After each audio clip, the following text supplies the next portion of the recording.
You're listening to Were You Still Talking?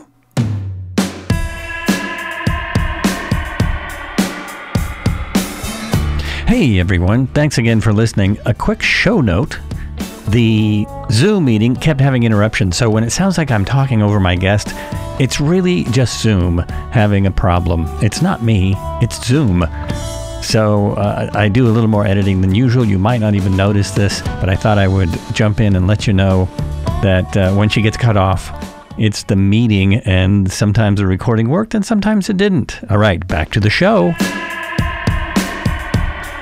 Hey, thanks for listening. This is Joel Albrecht, as always, and today on Zoom I have Becca Lory Hector. She was diagnosed on the autism spectrum as an adult and has since become a dynamic autism advocate.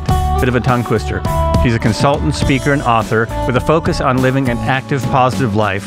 Her work includes autism and neurodiversity consulting, public speaking engagements, a monthly newsletter, monthly musings, and a weekly YouTube news show, Neurodiversity Newsstand, and being an assistant editor feature writer for Spectrum Women magazine.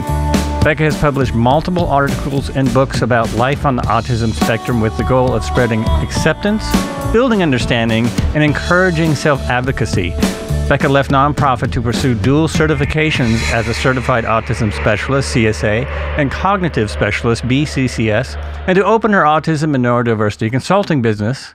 An animal lover with a special affinity for cats, Becca spends most of her free time with her many animals, her husband, and their emotional support animal, ESA, Sir Walter Underfoot.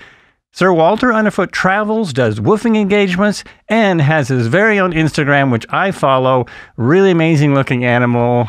How's Colorado today? It's beautiful today. It's beautiful most days. I'm not going to lie. It's really very pretty here. And I live up in the mountains, so I don't live in a city or anything. I live in the wilderness of Colorado, and I love it. Yeah. There's only one city to live in there, isn't there?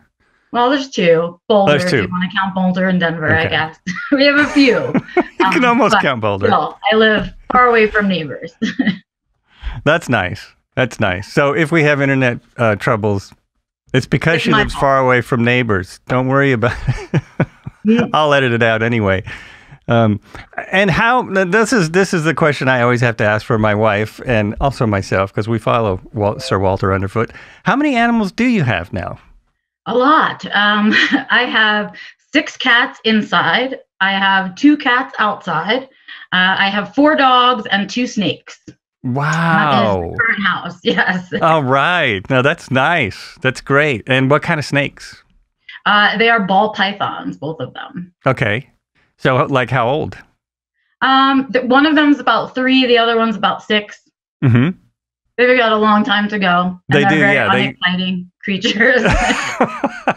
But they live a long time, right? They live like 20, 30 years. Yeah. We have 2 cats, and now we have a pet scrub jay, which he's wild, but he likes to eat peanuts out of our hands. That's also on Instagram. Also, thanks a lot for your work. I mean, I really appreciate what you do. I think it's pretty rare. I know it's got to be a challenge. And yeah, it's got to be a huge challenge. And it doesn't seem like there's a lot of people doing the kind of work you do. I did see that you were on a lot of people's podcasts that is what they do. So I like to put it out there to more people, especially because you were diagnosed, as an adult, and there might be a lot of people who still don't quite understand what they're going through. So maybe you could talk a little bit about how were you diagnosed? How did that come about? Well, about 8 years ago. So right now I'm 44, but when I was 36, I was in a place. So I sort of, at 33, I quit my 13th job in 15 years. I had done well in college, but was struggling in employment like nobody's business. I could pick up any skill set. They were all very different jobs.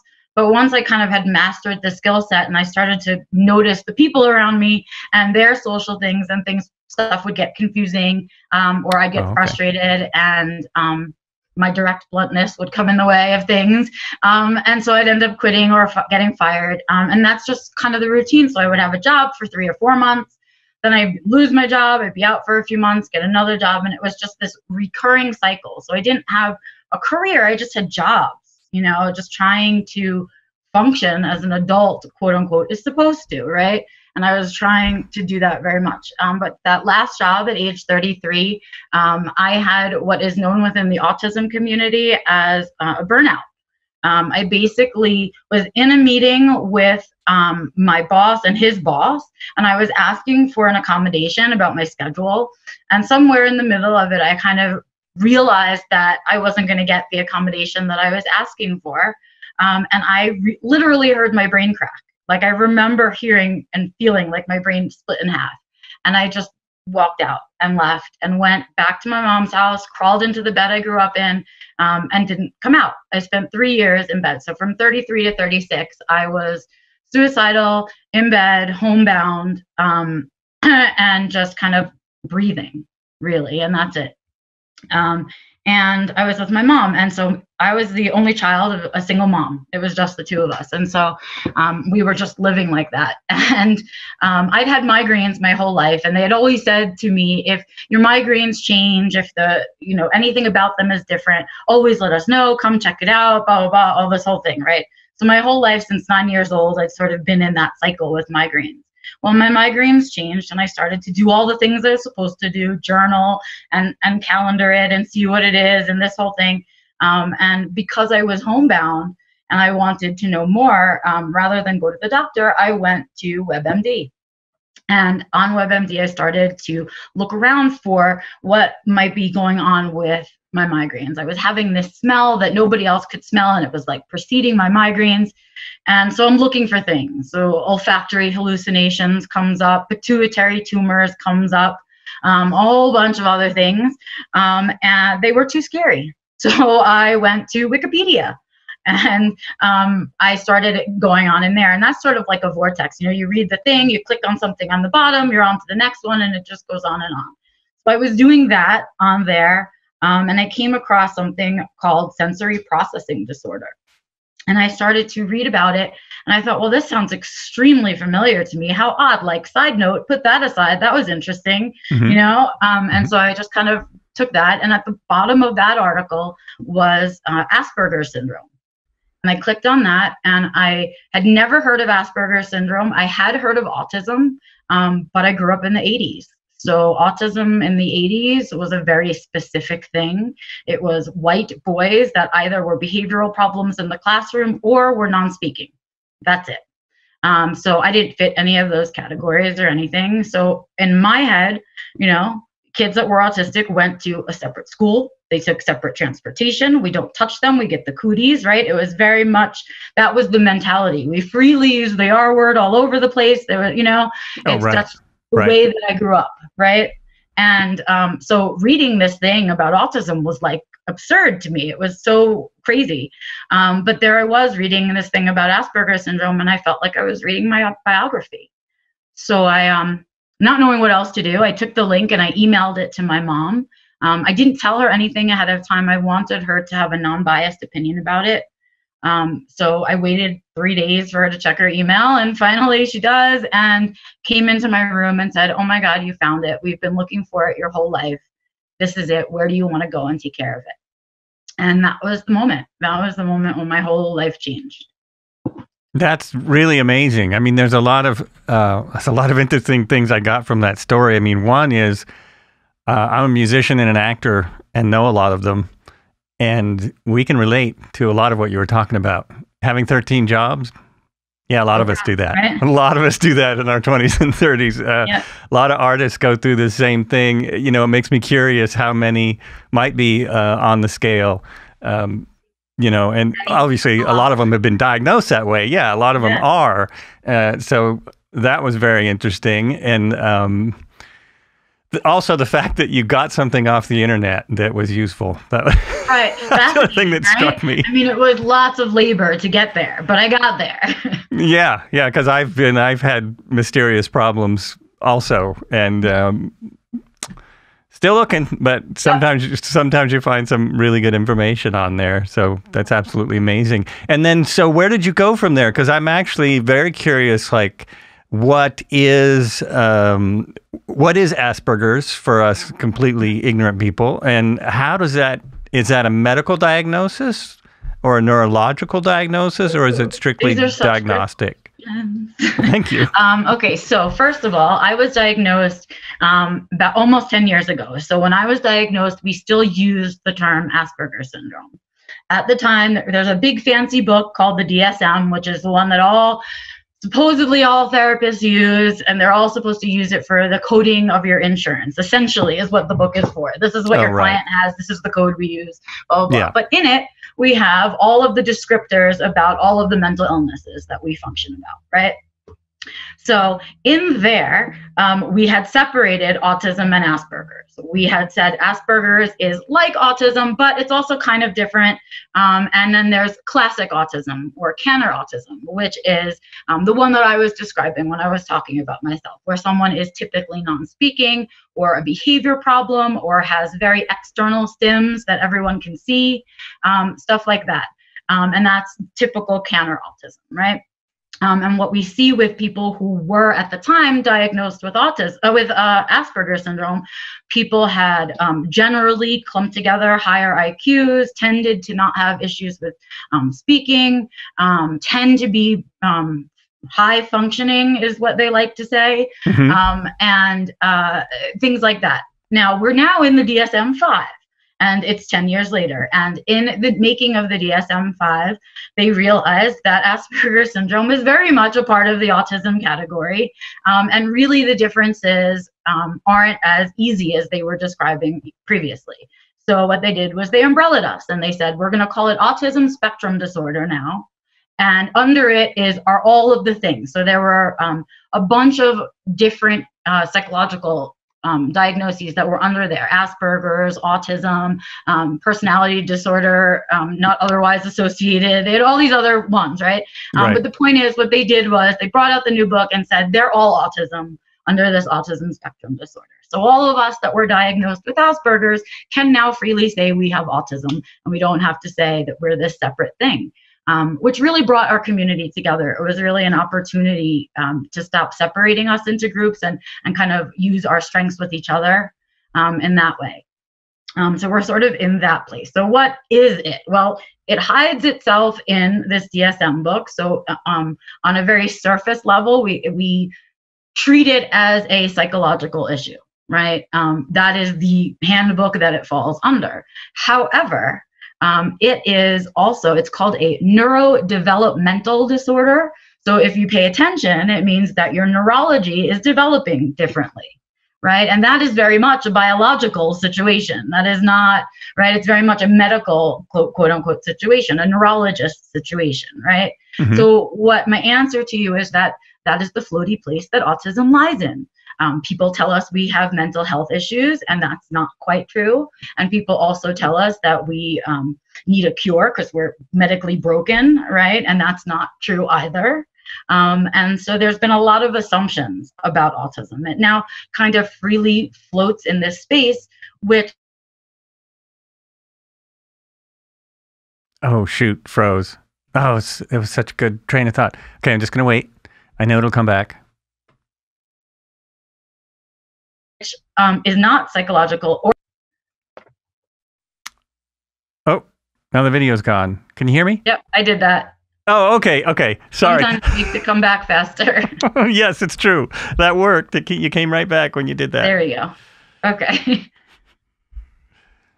Oh, so some of that got cut off, but that's okay. And my question got cut off. Oh yeah, people thinking that they need to fix you for some reason, that there's something they need to fix. I've always thought that was an odd response to autism, and to that. It has a place. I mean, it doesn't come from nowhere, right? When we were first talking about autism, when everyone was first learning about autism and studying autism, we were looking only at people who had very external challenges, right? So challenges that other people could see and experience. So someone who has a lot of really obvious stimming, or someone who has vocal tics, or someone who can't do certain things on their own and needs a support person, or someone who doesn't speak and uses a device to communicate, right? And that was the picture of autism that we were looking at. And we weren't necessarily looking at anybody else. So what they were saying is, why should somebody suffer like this, right? In this way, we should look to fix it, right? Because that's the population that they were looking at. Well, come to know, when you talk to the actual people who are actually autistic, suddenly they're not really suffering, right? And we talk instead about our experience with the world and how misunderstood we are, right? So people who are non-speaking are often assumed to also be low IQ. They're also assumed to not be able to communicate in any way. Lies, lies, lies, right? Put them on a computer or put somebody with a phone or an AAC unit and they can communicate up the wazoo. Some of our best writers in the autism community cannot be verbal, right? They can't speak. And that doesn't mean that they're not in there, right? Right. And so what was happening is we were suffering from people trying to fix our supposed suffering. Yeah, right? I thought we learned all that from Rain Man. Well, kind of, except that Rain Man stuck us in that one stereotype for life, and now we're all Right. Rain Man, right? Yes, but, yeah. That's part of it. But, it's like there's different components of it that weren't being thought about. And now that we're learning more and information is coming out and we're researching and all of this stuff, and people like me are getting diagnosed that can articulate our childhood experiences, right? And we're learning all of these things. What we're finding out is that autism at its very base is just another way of being human. And that's it. That's very interesting. As we're peeling it apart, yeah, it's just becoming that. That makes a lot of sense to me, because I don't know where I've heard this theory. I don't know where I got this exactly, but there is some speculation that it's actually an evolutionary change. Have you studied that at all? In every community, we have, I think, people that are a little bit extreme. And there are people, I think, that within the community that are so very, very desperate for us to be seen in a positive light instead of as a problem that needs to be fixed and cured and a squeaky wheel and all of these things, that we're always looking to explain the positives of being on the spectrum. And in an effort to do that very early on, we had a lot of people who were saying basically that autism makes us the next X-Men, essentially. Like, we're going to be the next race of humans that's superior evolution. I don't know. Maybe we will. Maybe as the COVID crisis continues and our world changes, maybe it will become more accommodating to autistics, and then we will have more success as a community. I hope that's the case, right? But are we genetically inclined to be a superior being? No, I don't think so. Because it's not that the way that we are is better. It's just different.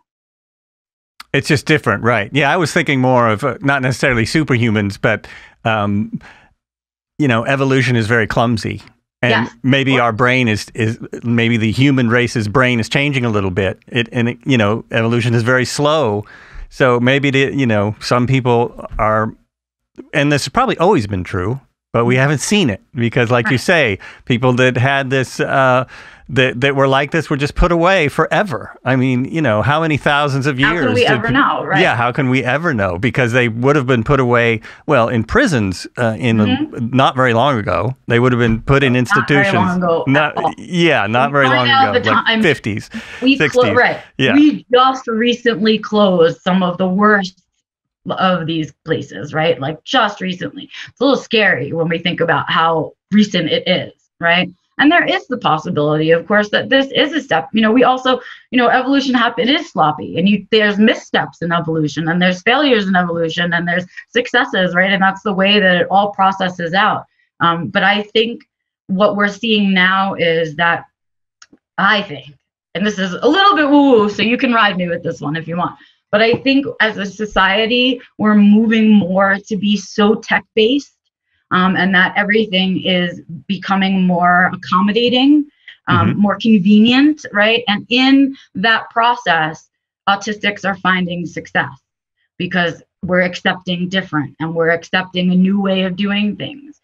One of the things autistics struggle with is doing a 9-to-5 office job, right? And for years, that was the only way to work, was 9-to-5 at an office job, right? Yes. Now we're in a gig economy, and gig economies work great for the autistic brain. Working from home works great for the autistic brain, right? Anything that kind of helps us with our struggles, our challenges, works for the brain. It just so happens that our society is swinging in a direction that really assists folks on the spectrum. That's really to our benefit. And COVID fast-forwarded a bunch of it for us. Thank you very much. For example, I was one of the few people that I know that had managed to pull off working remotely for myself as an accommodation to my autism. And I'd asked for remote accommodations in regular jobs before and had been denied. That's not how the company does it. We've always done it this way, blah, blah, blah, blah, right? Well, suddenly, pandemic, if suddenly everyone can't all of a sudden do their entire business remotely in a week, it took a week for them to do that. And when all of us were asking for disability accommodations, it couldn't be done. But when money was involved, boom, if we can't get it done, right? So it's now a world that's leaning even more towards a more accessible way of living for autistic folks. So I think we're seeing also the number of folk that are willing to talk about it come out. So it's like happening at the same time, and it just happens to work really well together. I don't know that that was anything to do with evolution, though, but we'll find out. We'd have to stay alive a lot longer to find out. I guess part of that question comes from, well, for one, you've actually studied it more than anyone else that I've talked to. There seems, I understand that there's way more people diagnosed with it every year. Like the number goes up every year. So I've also wondered, well, is that because they have a new book now, and it's recognized now, and parents are looking at their kids and going, oh, maybe this is autism, So is that a big part of it, or are the numbers actually are they rising beyond, beyond that explanation? It's a multi-phased answer. So those numbers that we're talking about, right? They come from the CDC. Mm-hmm. The CDC numbers come from a very specific study that's been ongoing for quite some time. That's why we have that continuation of numbers. But the only ones that are being counted in that study are people that were diagnosed by 8 years old when they began that study. So if you weren't 8, the year that they started that study, your number isn't going to be counted in those final numbers. They're only looking at 8-year-olds. Interesting part of it, okay? The other piece of it that we're seeing is our information load about autism. As we're moving on, and obviously as other autistic people are speaking and they're participating in research and we're learning, information is changing. And so when we find out all of a sudden that somebody who is a very good speaker, I was hyperlexic and hyperverbal as a child, so I spoke all the time and I was reading at college level before I was really in school, right? But I have autism. But they weren't looking for me because I was talking. I was using big words. Right? And so all of a sudden now we understand that someone with that profile can still be autistic. So of course you're going to have more numbers. We're also getting better at diagnosis. We used to only diagnose children. We used to only diagnose children between 4 and 6. We now diagnose children as early as 2, right? And we can diagnose adults until the day before they die, right? And so we are learning, and those numbers are being counted, right? And those numbers are increasing because our diagnosis is getting better. It's getting more available, the diagnosis. It's getting more commonplace. It's losing its stigma. All of those things are happening at the same time. So all of them lead to more people getting diagnosed and higher numbers, right? But what we're still not seeing is a real count. So I can tell you those numbers are most definitely fake. Not fake as in like they're making them up, but fake as in they're not accurate. Because adults that are getting diagnosed in adulthood are not being counted. There are folks who can't afford a diagnosis right now. There are folks who don't have English as their first language that don't get a diagnosis. Most of our communities that are suffering in poverty don't get diagnoses because an autism diagnosis is not covered by insurance. So whatever age you are, you have to pay out of pocket. My diagnosis cost me $6,000. So if you're an adult and you want a diagnosis, and it's going to cost you $6,000, your first question is, well, what is it going to get me? What do I get for my diagnosis? Nothing. We mean nothing. Nothing. If you're lucky, you'll be annoying enough and like just on it enough to get yourself SSDI. Maybe, right? If you can fight that fight and put in the paperwork enough times. But we don't have supports. We don't have services. There's no true accommodations. There's nothing that an official diagnosis of autism does for you as an adult to benefit you. And it costs you $6,000. So we have a bunch of people who self-diagnose in adulthood that are also not being counted. So that's what I have to say, is that it's logically, yes, that number is going to continue to go up. Of course it is. Our testing is going to continue to get better. We're going to know more about autism, and that's going to help more people be identified. Hopefully, people like me, and then through the work that I do, will help beat down the stigmas and the stereotypes so that even more people can think about themselves underneath there and not avoid diagnosis, because it's a bad thing to get, right? Nobody wants an autism diagnosis, right? And so that's sort of the idea, right? It's like, how do we grow and change that? And as we're doing that, our numbers will go up. Of course they will. And also, hopefully, we'll make it affordable and we'll be able to count some of the other folks. That sounds very similar to the COVID diagnosis. Mm-hmm. But somehow. The other thing, when you were talking about... It also sounded like for you, I mean, it's great that people do have places to go now to get support. And it sounds like for you, it was actually a really positive thing when you realized what was going on, because you're no longer in your mom's bedroom, and you've been able to do a whole lot since your diagnosis. I think it's one of the greatest myths about autism is that autistic people don't like being autistic, or that they don't want to be autistic, right? No, non-autistic people want us to be non-autistic. We don't want that. Okay. We like being autistic, right? It's everybody else who wants us to not be autistic anymore. And so it's sort of like, how do I describe it? It was a relief. It was a validation. So it was like multi-phased when you're diagnosed late in life. When you know as a kid, and the kids that we're seeing who are getting diagnosed as kids, they grow up with their diagnosis. It's in their house. It's part of their vocabulary their entire lives. That's why we talk about early intervention so much, right? But for those of us who were diagnosed late in life, it was however many years undiagnosed that you live, you spent that time living through the trauma of people invalidating your reality all the time. And so what it is you're autistic and you experience the world in a certain way, but because neurotypicals assume that everyone processes everything the same way, we must be broken. It must be wrong, right? So I am somebody who in particular is very light sensitive. I can't go most places without my sunglasses, right? Mm-hmm. And it's painful to me, like literally painful to me if I don't have them in really bright light. As a child, I was told I was being dramatic. As a child, I was told I was making it up. As a child, I was told I was exaggerating, right?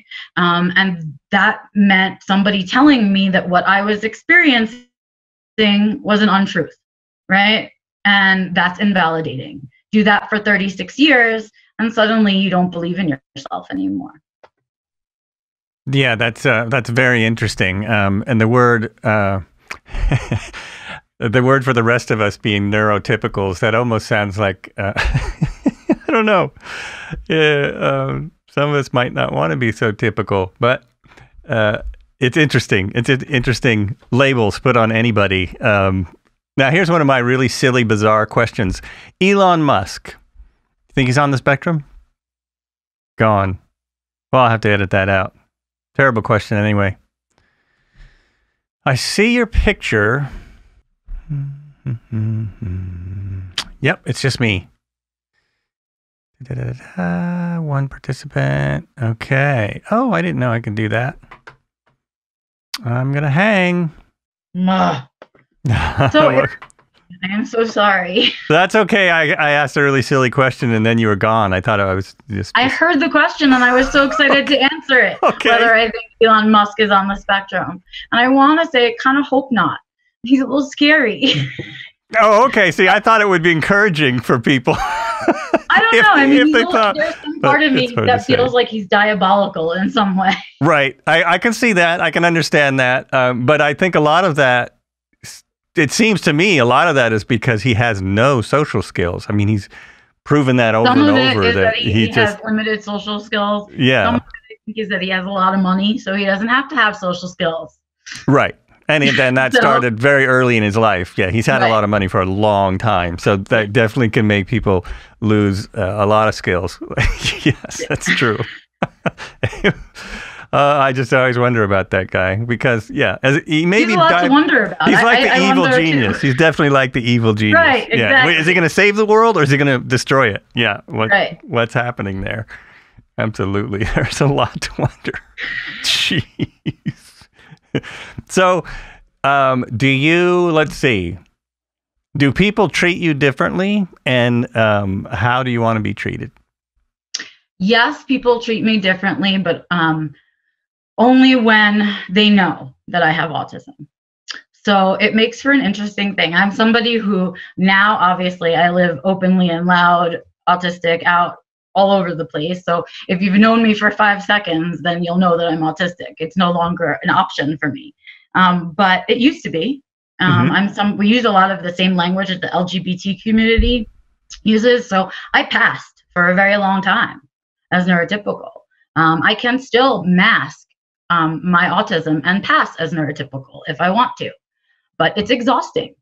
And I don't want to. I like who I am, and I like the way that I am and exist. And I don't think that anybody gets to tell me that that's not okay unless I'm out in the world killing millions of people, right?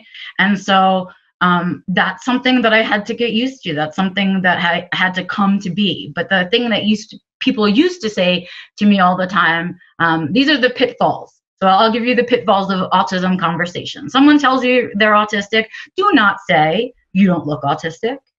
You sound foolish, because I will say back to you, really, what does autism look like? And there is no right answer for it because we all look like other humans. And so it's really a crazy thing. The other thing is it's sort of invalidating again. It's sort of like, you can't be right about your own autism. Well, that's sort of messed up, right? Yeah. Yeah. And because you think that I'm not autistic, I can't be right? And so that's sort of an odd way to respond also. And yet it comes out of people's mouths as though it's a compliment. Right? Well, it's like someone saying, well, you don't look. The last thing you want to be on this planet is autistic. Thank God you don't look autistic. Yeah. Right? That's the way that it's said. And that's pretty terrible. Yes. Pretty terrible way to start out a conversation with anybody. Right? But that's what happens. Right? The other thing that happens is, and this one's my favorite. Oh, it's so fun for me because sometimes I get to play a little bit with people, right? And so I say, I can say I'm autistic as part of the conversation, and immediately we get what is called infantilization, which means that people treat you like a child. So I could have been having a deep political conversation with somebody and mentioned, by the way, I'm autistic, and the next part of the conversation is, oh, can you hear me? Or do you want me to repeat what I said? Or are you okay? Can we, right? And it's like, wait, you were just calling me an idiot 2 seconds ago for believing in whatever, but now I'm autistic, so I'm a kid and I can't take care of myself, right? So that's part of the stigma, right? Being autistic doesn't mean that I'm incapable of self-care, right? It just, my self-care looks different than yours. But it doesn't mean that I need you to talk slower to me now because I told you I'm autistic. So that's another fallacy. And then I think the last one, and the one that we're really pushing right now, is the idea that it's rude to call someone autistic. Like people always say, you shouldn't say autistic. You shouldn't say someone's autistic. You should say they're a person with autism. Well, no. For a couple of reasons. First of all, autistics like to be called autistic, and it's our choice, so screw you. That's part of it, right? And that's a big part of it. But the other part of it is that being autistic is part of our identity. right? It's so much a part of who I am, because our autism, our brain, right, processes the whole world for us. Any piece of information that's coming into my person is going through my autistic brain, right? I'm autistic all day long, and guess what? I'm autistic when I'm asleep and dreaming too, right? I'm autistic all the time. So it's not something I take with me. It's something I am. I can't be like, you know what? I'm not going to take my autism with me today. I'm not going to be a person with autism. I'm going to be a person without autism today. Can't do that. It's not an option. So to say to someone that they can't say that they're autistic, or that you should say person with autism, is actually wholly backwards and also rude. So that's the other piece of the whole thing, right? So those are the pitfalls that I think most people, without any meaning to be rude or with any malintent at all, that they tend to do. That tend to be the knee-jerk responses. It's interesting. It's because it's like someone saying they're Indian, and right. The Caucasian person will say, you mean Native American, right? Right. No, actually like, Cherokee, if you want to get more technical, it's right. it's like, like no, really? No. So I completely understand what you mean. Yeah. It's like someone else. It's kind of like someone else choosing your labels. Yes. It doesn't go well. It's the problem I have with the PC movement. I mean, I'm totally behind a lot of the stuff, but when you start pushing things on people, that's where you get a lot of pushing back. Yeah. Labeling is one of those things. It's really difficult to deal with, and I can totally understand people.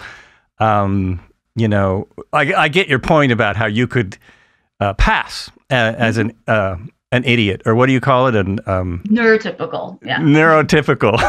Yeah. Because, there's nothing you can point to unless you know you, and you said, I'm autistic. It's definitely. Yeah, and I mean, the things that are telltale signs of autism, things like not making eye contact, can be faked, right? Right.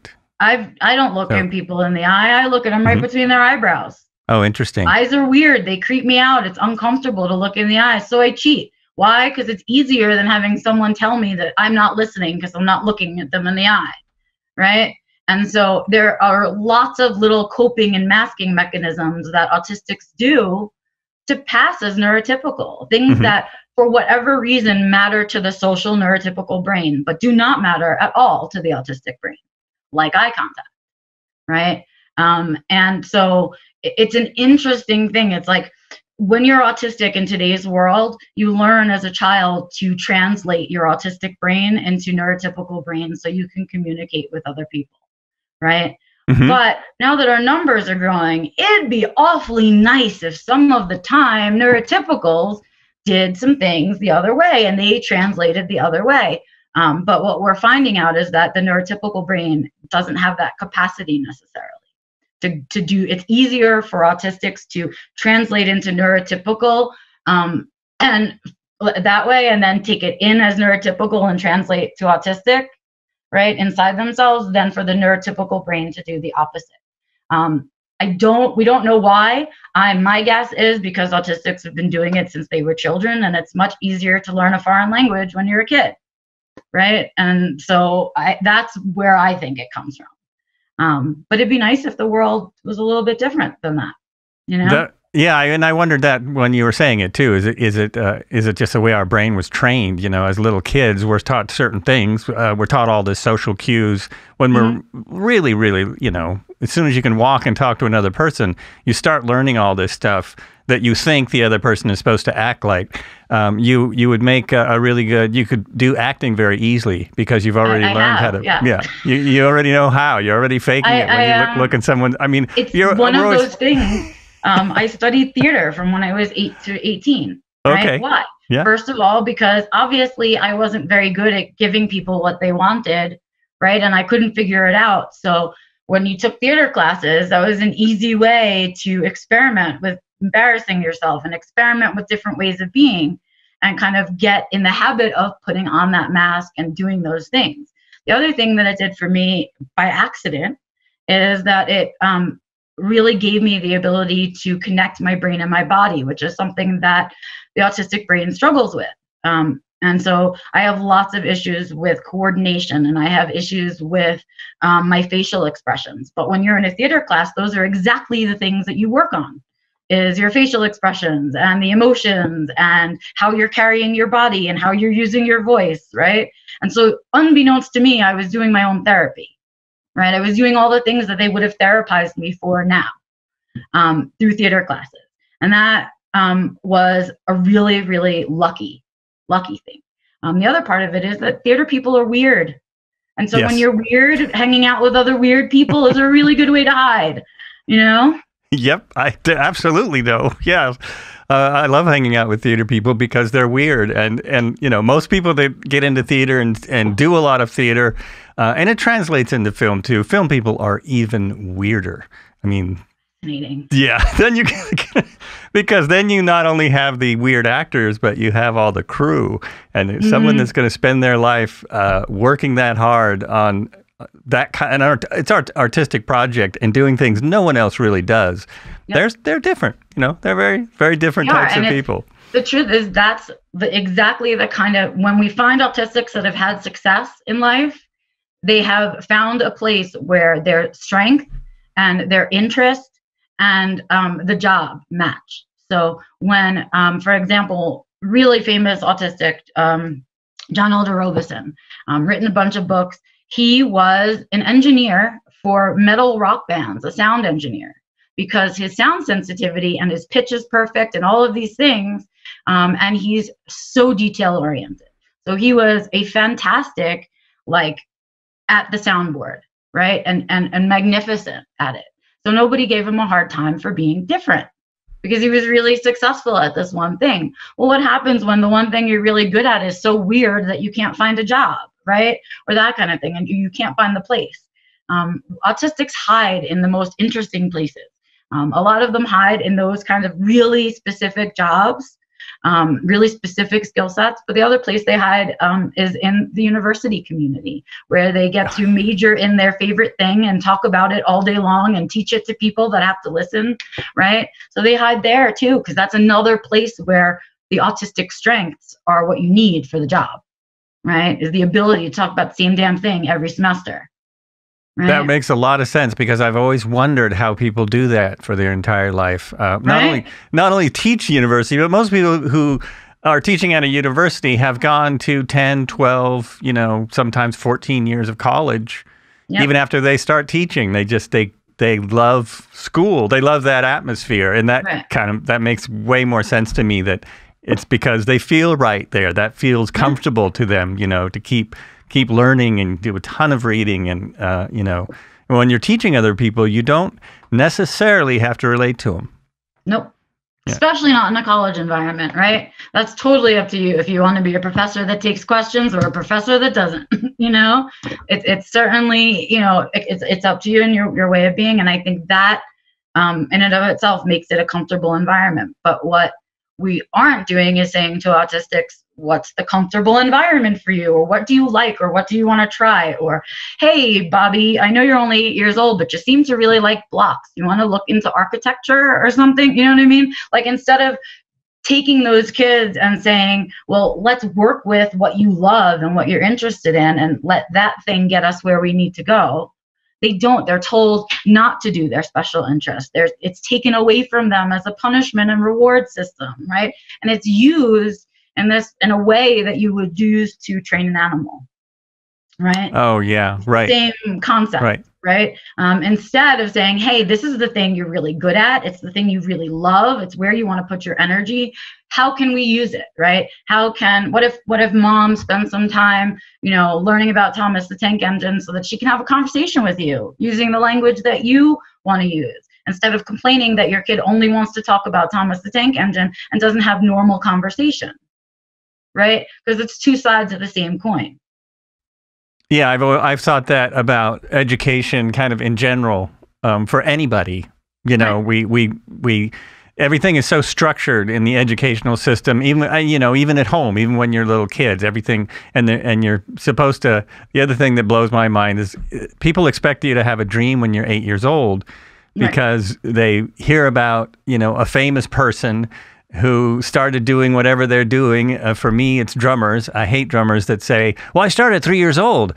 I'm like, I started at 19, so no wonder you're so damn good. But you know, it's not being so structured and letting people do what they want, I think, is something that could help in the entire education system, you know, think about anyone. How many of us wouldn't hate school so darn much if we were allowed to do what we loved, right? There's a reason that I had a 4.0 in college and that I could barely graduate high school. Because in high school, I was bored out of my mind. Half the things we were learning about, I didn't care about, right? And then all of a sudden I'm in college and I'm taking my major, something that I love, something that I want to do a lot of. And holy goodness, if I'm not good at it all of a sudden, right? Because it's being geared to me. And I can take the amount of classes I want every semester, and I can take certain classes with other ones, right? Mixing my hard and easy. You have no control over that prior to college. None. They just don't let you. They want a cookie cutter situation. Yeah, and that it really amazes me. I was in a special, like an experimental program in grade school where they were kind of gearing us towards going to junior high, and they were letting us go to different classes rather than just stay in a homeroom and, you know, decide what we wanted to do more often. And it's really sad that didn't keep up, that more people don't try these different ways of learning. Right. It's kind of like, you know, it's also, I think, one of the reasons people get so up in arms about giving money to education. I don't think there's any better way to change the world than giving money to, than giving more resources to education. Right. But if the education is just the same for everyone and people aren't learning that well, then it doesn't necessarily work. So I completely see what you're saying. I mean, yeah, and especially someone who is different in any way, and, you know, they want to learn differently, and everyone learns differently, actually. I mean, my wife is an artist. She's a very visual person, and, you know, I'm a very technical kind of person. So just everyone has a different way of learning. So yeah, it makes sense that let people do what they're interested in. I mean, it also comes along with people give gamers a bad name, like which I understand. If your kid's spending, because when I grew up, even 10 years before you, and, you know, when our parents got bored with us, they said, go outside. So that was our go outside and play. We didn't have a game. A TV had 3 channels. There was nothing to do but go outside and, you know, roughhouse with each other. And so I do understand the concern about people spending all of their time on a gaming console. And the other side of it is some of those people are getting really smart because, you know, a lot of that stuff is not easy to figure out. And, well, if you think, see, I sit on the fence about screen time, especially because in my particular community, screen time is very much a way for us to connect with each other, a way for us to connect, socialize, all of those things. So I'm not a big fan of curbing somebody's screen time. But what I do say is I want us to think about it a little bit differently, right? We all think that the way that we grew up is somehow the magical right way to be, right? Because we were thrown outside because our parents wanted us out of our hair and there was no choice. Clearly, the being thrown outside is the way to go. And so if you're being thrown to your basement on a video game instead, that's wrong. Right? But no, it's the same behavior, right? It's not safe to throw our kids outside anymore. Lord knows it wasn't safe back then either, right? But our parents thought that it was, right? They would be like, okay, well, when you see the street lights come on, it's time to come home, right? Yep. That was the rule. Yep. Right? And like, that's a crazy thing, but that's what we did, right? And if you think about it now, if we do that now, we're the crazy parents. You're going to let your kid be outside alone without supervision when it's getting to be evening time? Are you crazy? We would tell someone they were a poor parent if they did what our parents did, right? And so every generation, every group is going to have the thing they think is the right way to parent, and then the thing that they find out they were totally wrong, and the next generation is going to do it their way, right? You go back, my grandmother had her right way of doing things too. There was, you know, and the way she let her kids play. But what we have to do is grow as a species. We have to times are a-changing. Technology is a big thing. If your kid doesn't know what they're doing on technology, they are going to be at a loss when they get out into the world because everybody else does, right? It's not like how I remember when we were first getting computers, right? And it was like a big deal if a kid got a computer, right? Well, now if you don't grow up with a computer, you're like growing up without an arm, right? You need to enter the workplace these days with an assumed skill set of computer knowledge, right? And it will soon be that the social networking portion of business, when those kids grow up, when they want to have side conversations, they won't be golfing. They'll be playing video games. Yeah, absolutely. And I mean, it was a real eye opener when everyone had to go to school on a computer. I mean, it's a big change for the world, and it also is right. And so, who are we to know place of judgment?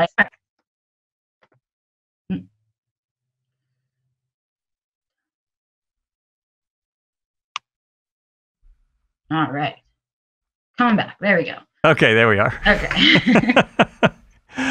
But I mean, it was amazing that people figured out so quickly how to teach on the computers, but then it did leave people out because there were, thousands of kids who can't afford a computer and maybe especially one good enough to watch a class on, because you have to have a certain level of internet. You have to have something that's good enough to at least to look at the internet and that's up to date, so that everyone's not watching you through your camera when you're in class, so it's a big adjustment, but definitely it's a skill set that everyone is required to have now. I don't know if that's good or bad. I kind of fell into it because of my interests. I learned computers a long time ago just because I wanted to do stuff on a computer.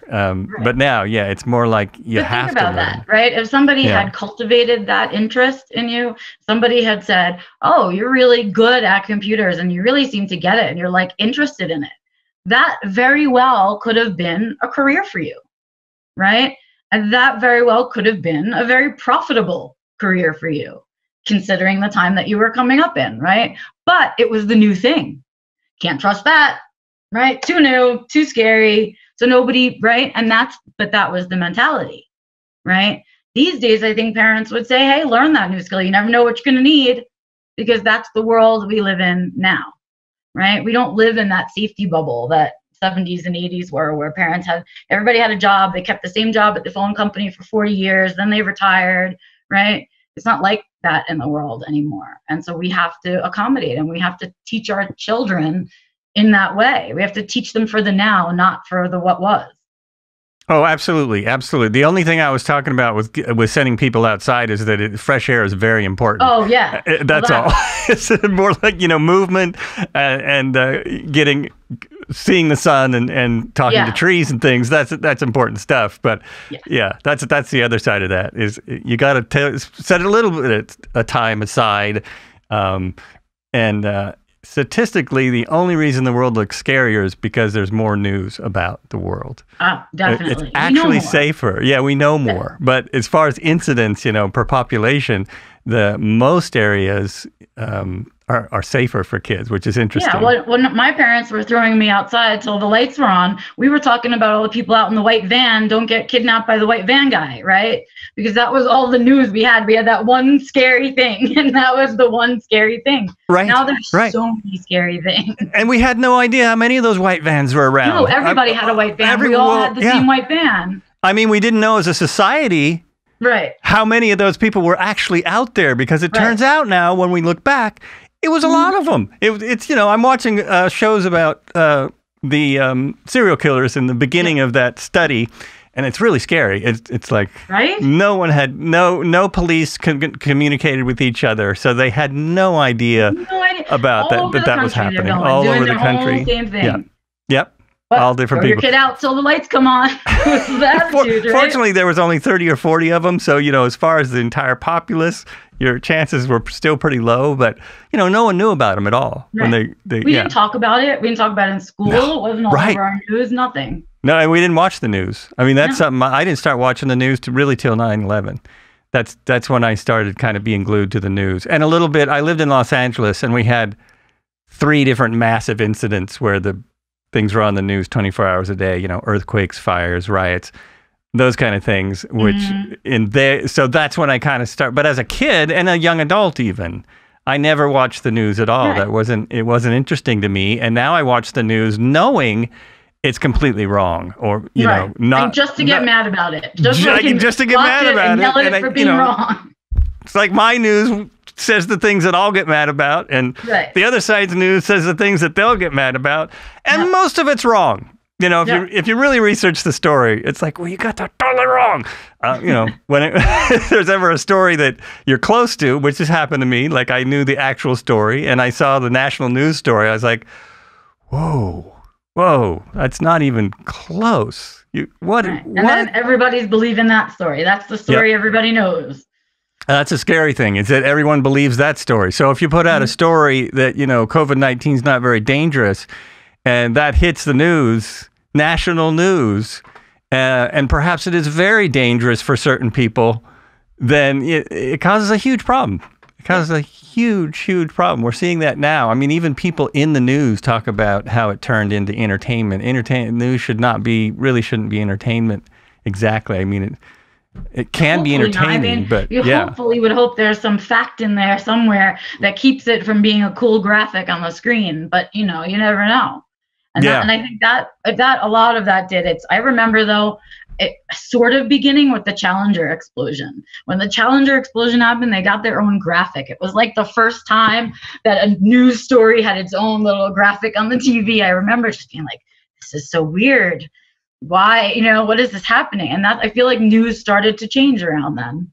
Yeah, that sounds about right. That sounds about what I've heard. I have it explained to me by news people. It's when cable hit, and instead of having 3 news networks, which were actually funded by the networks, they did not need any funding. They didn't need advertising dollars. Didn't matter. They ran ads, but it didn't matter to them because the networks funded them, because that's I think there was some kind of government regulation that said if you're going to have a big network, you're going to have a half-hour news show every day.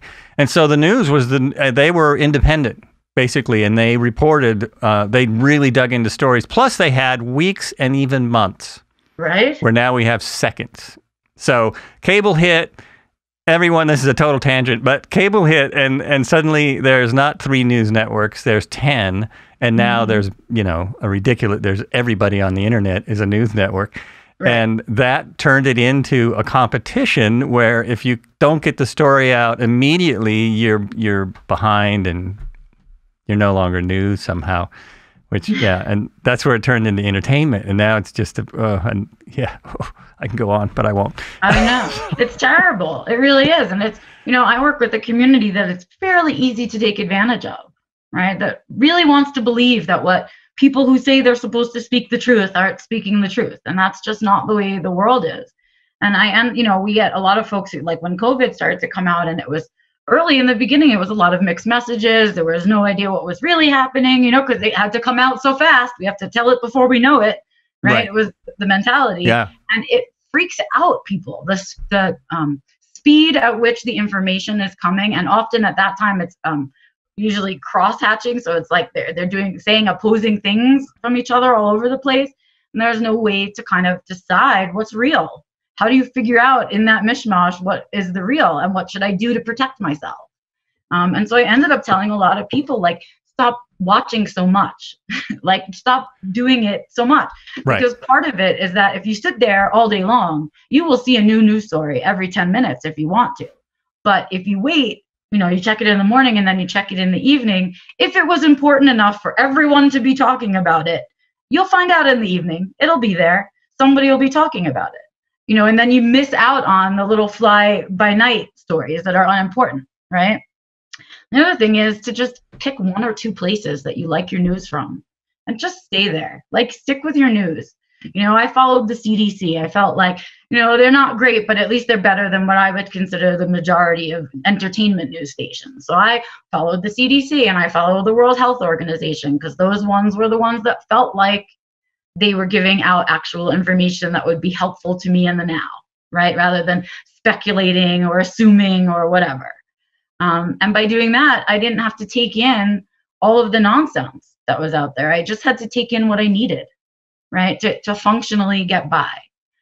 Because the truth is, we all have a certain amount of control in the world over a certain amount of things. And it's a pretty small amount of things, but they're the things that affect us directly. The rest of that stuff is sort of out there. You can't do much about it. Worrying about it or yelling about it doesn't use your energy well or smart, and all of those things. So deciding kind of where to be and who to watch your news from, and just not to get on the wave of everybody in a panic and the need to know now, everything now. And right? Yeah, I think that's extremely good advice, because I try and get I watch kind of too much of it because it becomes a fascination, but then I listen to two things, was listening to them every day. I've backed off now that it's gotten worse, but there's a doctor in England. He's actually a nurse practitioner and a researcher, and he is on YouTube every day telling information. He has breaks it up longer and says, this is the actual research we're seeing now. And this is what this country's doing. This is why this country's going up. This is why this country. And so it's a lot more easier to digest, and it makes a lot more sense. And, he's using real scientific information rather than just a news story that he heard. Like, he's not, and he's trying to stay non-political. He's been very, he's obviously on one side of the politics, but he's trying not to be. Yeah. The way that he's presenting the information works for your brain. Right? Right. It's the amount and the way that you need to hear it. And that's what I want people to understand. All of this stuff that's out there on social media, all of the news, all of that stuff, you control what you take in. That is your job. You are in charge of what channel the TV is on, how long it's on, right? That is all stuff within your control. Can't control what the politicians are going to say or do. Next time you turn on the news, you have no control over that. But you can decide not to turn it on, right? And the hope is that you turn it on and you get the information from a place that works for you, that doesn't put you in a panic, but makes you feel informed, right? And you take in your nugget, and then you keep living your life. Because if we all just get sucked into all the different stories and theories and who's going to do it first and when it's going to be over and all this speculating, right? We're not taking care of ourselves in the now. And if you're not taking care of yourselves in the now, when whatever they're speculating about happens, you won't be well to take care of yourself in the then, right? And so I hate seeing people just so engaged and absorbed by the speculation about the future while not paying attention to what's going on in their home and their health in the now, right? It's just another way to be distracted from your real life and your reality. And so it's as unsafe as having a gambling addiction. You know what I mean? Yes. You want to make sure you're not doing anything in excess to where the other parts of your life begin to suffer. I think that's a really, really good message. I think I'm even going to end on that message, because that's such a good point. And I was just reminded of that yesterday, is that right now, there's a lot going on. There's a lot of information hitting people. A lot of people are going through life tragedies why this happens, whether or not they have a family member or someone who works with it every day. A lot of us, though, are not. And we do have to remember that it is important, your home, taking care of your whole family. A lot of people are taking care of everyone around them. But also, look at yourself and, check in with yourself. Do what you need to do. To feel right, to feel comfortable. I think that's a really good message to put out there. Remember to check in and with yourself and do things you need to do to feel good. Whether that's more gaming or taking walks. For those parts of our lives, right? Yes. It's not going anywhere. All the people making the news aren't going to turn around and say, "Oh, I'm sorry, we distracted you from your life. Can we help you do the laundry?" Right? That's not going to happen. You got to do your laundry. You got to keep your house clean. You got to, and the other part of it is that we're in an advantage place. There's a lot of horrible things happening right now. But along with those horrible things, you can also take advantage of the time and be positive about it. So I look at it like this. Lots of horrible things are happening, but for this horrible thing, the entire world is on pause. Like the whole world. When does that ever happen? Where the whole world is on pause and you can pause too and focus on your life, making your house better, making where you live better, making how you take care of yourself better, because nobody is judging you for that right now, because everybody else is on pause too, right? So nobody's saying, how could you just be sitting around reading a book? You should be at where? I can't go anywhere, right? And so it's a great time to take that pause and readjust. Were you living a life you really weren't happy with, but you were just in a routine? Were you, accepting things you don't want to accept anymore now that life is different? What are the things that you can use this pause for to change, right? Or, it's a great time to shift careers for people if they're looking to shift careers, because everything's sort of rephasing and changing into different things. So I say, it's easy to get sucked into all the negative by watching all of the news. But if we separate ourselves from it enough that we give ourselves the break, we can use this time as a time to create, a time to build things, rebuild things, and create and put out into the world, because we're all sitting still and watching. That's so true. So true. Yes, I completely agree. The only part was, how often do I have to do my laundry? I don't know. That's really up to you. I'm in I can wear a set of pajamas for a couple of days in a row and no one cares yet. So, once a week. Kind of wearing the same thing. Yeah. Once a week. And that's the other thing. No one cares about that either right now. No one cares. Exactly. Haircuts don't matter. Whether your breath smells doesn't matter anymore. You got pajamas on the bottom. No one cares. Right. And all of a sudden we only care about the work itself. And how magical is that? That's amazing, isn't it? Yeah, it's a beautiful thing. It really is. It's a beautiful thing. Well, thank you so much for coming on the show. This has been a really, really nice episode. I hope I've put out some information there. You have a lot to say about something that I think most of the population doesn't have any idea about. So, yeah, this has been... Were you still talking? This is Joel Albrecht, and my guest today has been Becca Lory Hector, and we have been talking about autism and the autism scale and really smart stuff. So that's what I like to do, is have people smarter than me on the show so that it can be worth something. So again, be good to each other, and a special note today, really, take care of yourself.